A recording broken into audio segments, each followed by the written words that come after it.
¿Qué pasó en este plan quinquenal del gobierno? No veo así de manera amplia, no veo de manera escruta lo que podría ser una política de fomento y de protección hacia el consumidor.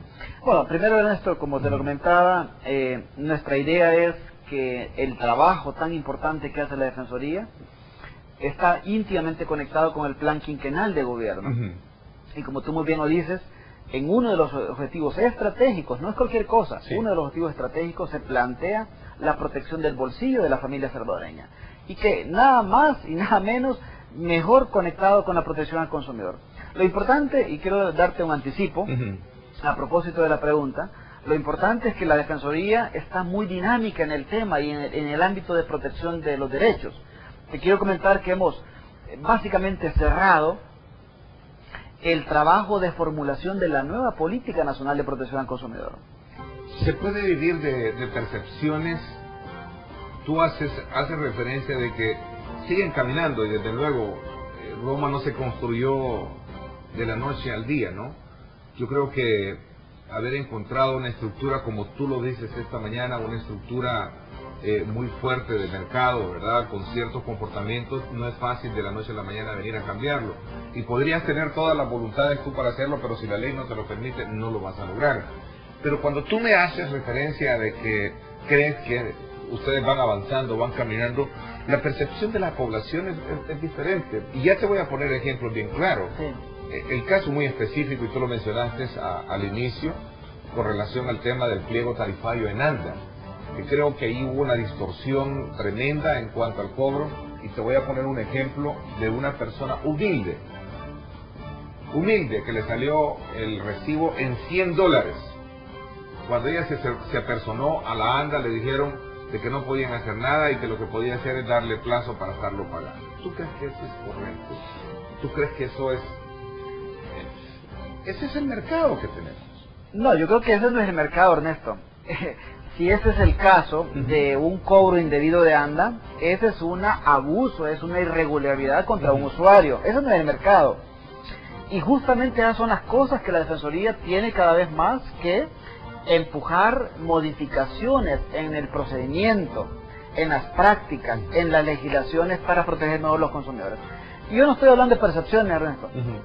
Yo estoy hablando de hechos concretos, como es un hecho concreto, el que en el último año el trabajo de la Defensoría ayudó a recuperar $7.600.000 que de no existir la Defensoría se hubieran cobrado en forma indebida a las y los consumidores. Esa es una realidad.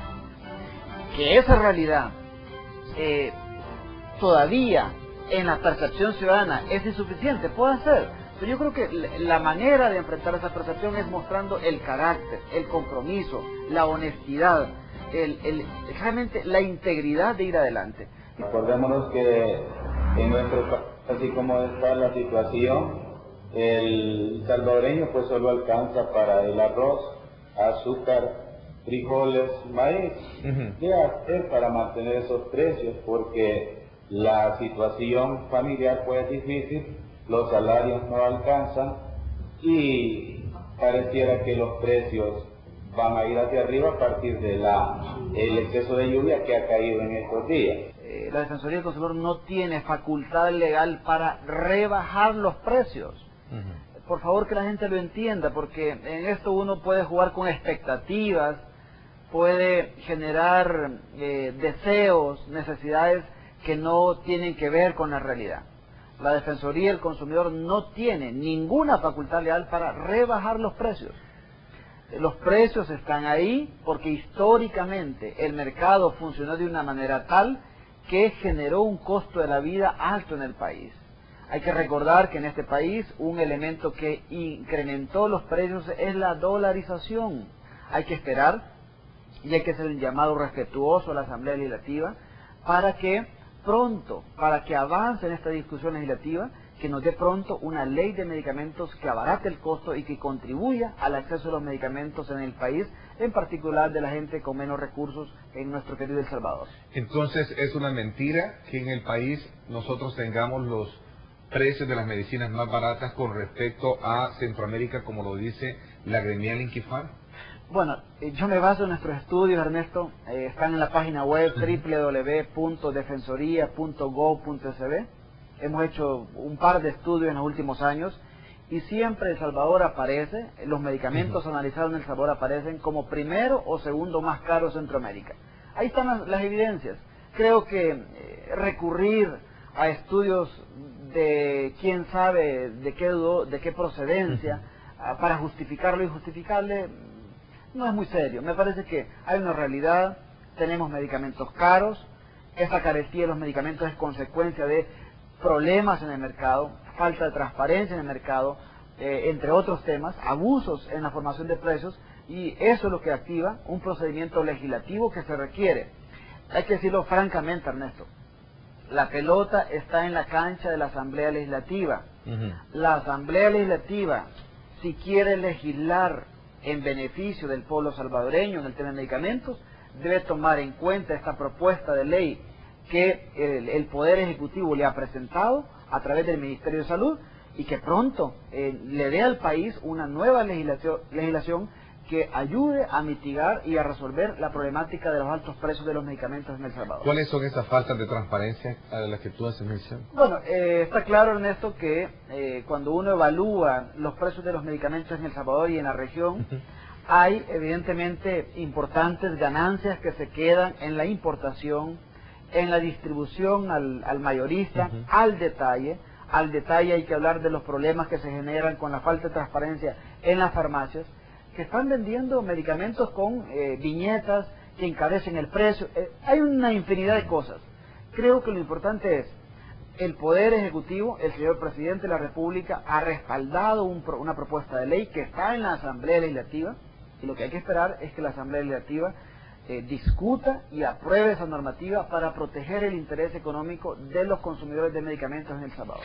Hay un reclamo legítimo de la población de que los medicamentos están muy caros, y todos los estudios, excepto ese que supuestamente tiene Inquifar, porque hay que decir, yo lo único que he visto de este estudio es una publicación en un periódico, pero eso no tiene el sustento técnico, no tiene la rigurosidad, no hay manera de confirmar si ese estudio existe o no. Yo creo que lo importante es, bueno, hay un consenso nacional, incluso hasta el mismo sector privado reconoce que hay medicamentos caros, hay un consenso nacional que los precios de los medicamentos son excesivos en El Salvador. Frente a eso, hay propuestas de ley. Una propuesta es la que ha respaldado el señor Presidente de la República, que está en la Asamblea Legislativa, y respetuosamente yo le pediría a los diputados que avancen en esta discusión y que pronto nos den una buena ley de medicamentos que favorezca el acceso a medicamentos a precios más baratos en el país. Y en ese marco es que hemos publicado, por un lado, cuáles son los proveedores más denunciados, y yo sé que hay proveedores que no les ha gustado la publicación, pero es la ley nos dice hay que comunicar, hay que informar la labor de la Defensoría, y la labor de la Defensoría enmarcada en situaciones que afectan el interés de los consumidores, que la gente conozca.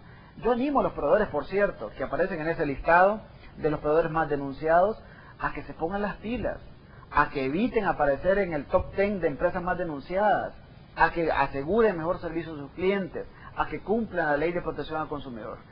¿Existe el camino en el que va al país? ¿Es a esto lo que queremos nosotros llegar? De tener a un presidente valiente ejerciendo ese tipo de situaciones que van en defensa del consumidor.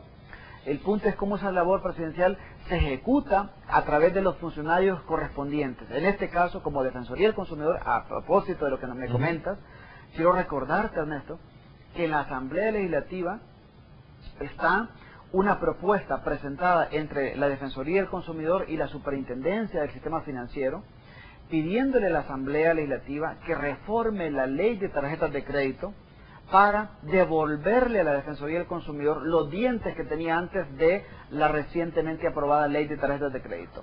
¿Qué es lo que ha pasado, Ernesto? Hablando de hidalguía y de compromiso con defender el interés de los usuarios. El Presidente de la República nos da la luz verde al Superintendente Financiero y a este servidor para que impulsemos esa reforma en la Asamblea, dado que esa reforma ha afectado la labor de la Defensoría del Consumidor. La Defensoría del Consumidor, después de la ley de medicamentos, no tiene capacidad de acción directa para atender los reclamos. Primer problema. Primero. Segundo, A partir de la ley de tarjetas de crédito aprobada por la Asamblea Legislativa, la Defensoría del Consumidor no tiene facultad de ordenar devoluciones de cobros indebidos, Ernesto. Eso ha sido eliminado de la ley de tarjetas de crédito. Eso lo ha perdido la Defensoría del Consumidor. Y si algo hay que reconocer al presidente Funes es que nos ha dado el mandato que luchemos por esta reforma en la Asamblea, que está presentada la propuesta de reforma legal en la Asamblea, que insisto, esa pelota otra vez está en la cancha de la Asamblea Legislativa. Esperamos que la Asamblea, cumpliendo con su mandato de legislar para atender el interés mayoritario en la población, atienda esta propuesta y que pronto tengamos una reforma a la ley de tarjetas de crédito que ayude a una mejor protección del interés económico de los tarjetavientes en El Salvador. ¿Quiere decir que tu persona estaba mejor antes, que podías defender al consumidor desde cualquier ángulo y no ahora donde estás? No, en absoluto, Ernesto. Yo creo que para el país, este servidor ahora al frente de la Defensoría le da la oportunidad al país que, en experiencia de 20 años en el tema, se pone en función de una labor pública tan importante. Yo estoy realmente comprometido, estoy con todo el espacio, con todo el respaldo del señor Presidente de la República, haciendo mi tarea. Evidentemente, esta tarea en el gobierno también toca a otras entidades, y por eso, Ernesto, te adelanto también otra primicia. Ya se ha relanzado el Sistema Nacional de Protección al Consumidor, que preside el señor secretario técnico de la Presidencia y que coordina la Defensoría del Consumidor. En el Sistema Nacional de Protección al Consumidor existimos 25 instituciones del Estado trabajando de la mano para fortalecer la política nacional de protección al consumidor.